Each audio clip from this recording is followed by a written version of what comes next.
جب بھی اقبال ڈے آتا ہوگا لوگ آپ کو فنکشنز پہ آبویسلی بلاتے ہوں گے، اور اتنے فنکشنز ہوں گے ہر تو نہیں آپ اٹینڈ کر سکتی ہوں گی، لیکن ہر سال اٹینڈ کرتی ہوں گی، ہر سال نئے وعدے، نئے عہد، اور نئے عہد کے ساتھ آپ کو بلاتے ہوں گے.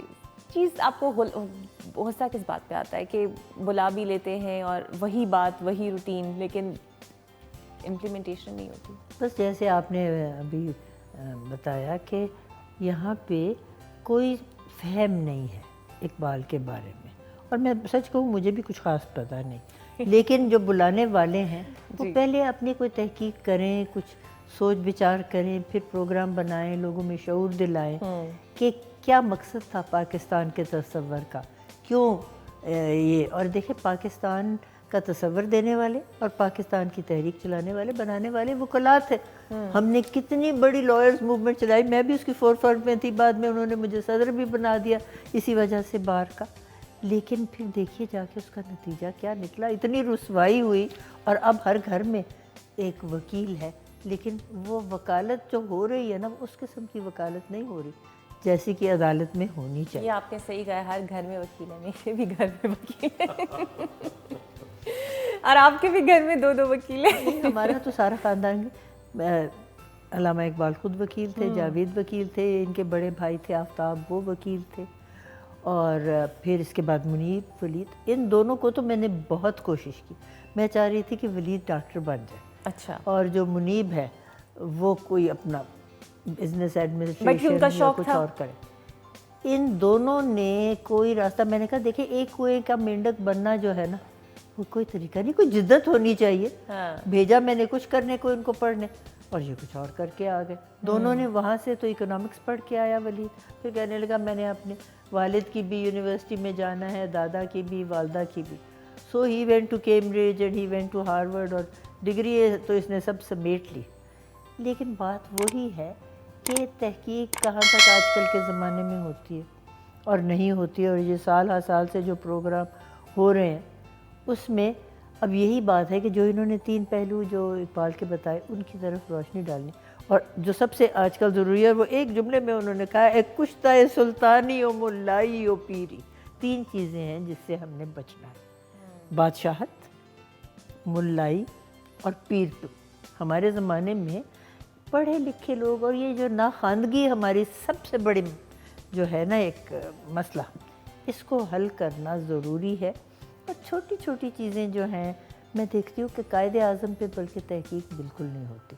اقبال پہ کچھ اس لیے بھی ہو جاتی ہے کہ انہوں نے بہت سارا کلام لکھا ہوا ہے، 8 کتابیں ان کی جو ہے اس کے اوپر بڑی ریسرچ ہوتی ہے. پھر وہ 6 لیکچرز، ڈاکٹر صاحب نے اس کا بھی ترجمہ کیا ہوا ہے 6 لیکچرز کا، اور جاوید نامے کا بھی نثری کیا ہوا ہے.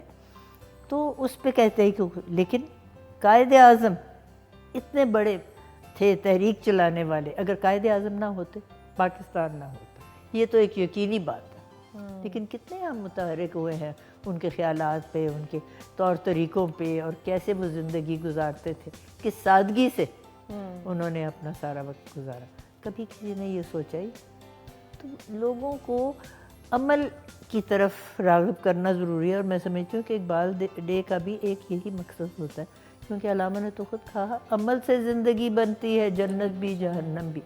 تو اگر ہم عمل ہی نہیں کریں گے، اور یہ گفتن نشستن و برخاستن ہر سال یہی ہوتا ہے. اقبال کو ڈبے میں سے نکال لیتے ہیں 1 نومبر کو، جیسے جیک ان دا باکس ہوتا ہے، وہ آؤٹ آف دا باکس سب میں ہو جاتے ہیں، اور جس وقت 30 نومبر آتی پھر ڈبے میں بند، پھر سارا سال بند. یہی حالات. اچھا میم یہ بتائیے گا، آپ کے ہوتا ہے نا ہر گھر میں کسی بزرگ کی کوئی نہ کوئی بڑی نایاب سی کوئی چیز موجود ہوتی ہے، کچھ ہے اقبال کی کوئی چیز ایسی جو جاوید صاحب نے سنبھال کے جس رکھی؟ وقت یہ میوزیم بنا تھا جاوید منزل جہاں ہماری رہائش ہوتی تھی، تو جاوید گئے ہوئے تو یونائٹڈ نیشنز میں ڈیلیگیٹ کے طور پر مجھے کہنے لگے جو علامہ کی چیزیں ہیں سب یہ قوم کی ملکیت ہے، تو یہ میوزیم میں ہی رہیں گے. میں نے کہا کوئی گھر میں کوئی نایاب چیز بچوں کے لیے یادگار، کسی کے لیے. کہتے ہیں اتنا بڑا میں بھی تو تحفہ ہوں نا، آپ کے پاس گھر میں موجود ہوں، آپ کو کیا ضرورت ہے کسی اور چیز کی. لیکن اب دیکھیں نا انسان جو ہے نا وہ تو ہمیشگی کسی کی ذات میں نہیں ہے، تو جو اس طرح کی اشیاء ہوتی ہیں وہ یادگاریں ہوتی ہیں. جیسے ہمارے گھر میں کوئی چیز نہیں، بالکل نہیں کسی قسم کی. کتب جو ان کی تھی وہ بھی سب بلکہ وہ تو پہلے انہوں نے اپنی زندگی میں اسلامیہ کالج لائبریری میں دے دی تھی اپنی لاء لائبریری ساری، تو چند کتابیں تھیں تقریباً 100، وہ جاوید کے لیے ایک الماری میں تھی، وہ ابھی بھی جاوید منزل میں اسی طرح ہے، پتہ نہیں وہاں پہ کیسی ان کی دیکھ بھال ہوتی ہے، کوئی حفاظت ہے۔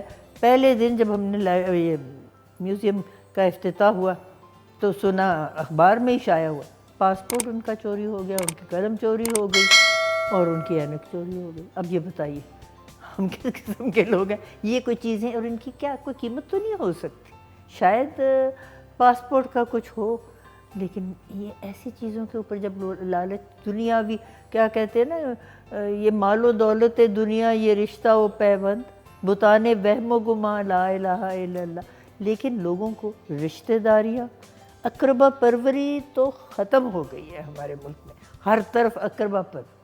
اور حالانکہ قرآن کا جو ہے پیغام وہ یہ ہے کہ اپنی امانتیں ان کو دو جو اس کے اہل ہو، اور اس کا مطلب ہے کہ آپ کے پاس کیا امانت ہے، آپ کے پاس میرے پاس یا کسی غریب غربا پہ جو مزدور ہے، ایک امانت تو ہر ایک کے پاس جو 18 سال سے بڑی عمر کا ہے وہ ہے، اور وہ اسی کو دینی ہے جو اس کا اہل ہو۔ منشور لوگ کتنے بلند و بالا لے کے نکلتے ہیں، جس وقت ان کو امانت وہ لے لیتے ہیں نا، پھر بس وہ کرسی کے چپک گئے، اور پھر وہی اقربا پروری چلتی ہے۔ اب یہ لوگ جو ہیں یہ کوئی اہل ہے، ان کو کوئی دینے کی ضرورت ہے؟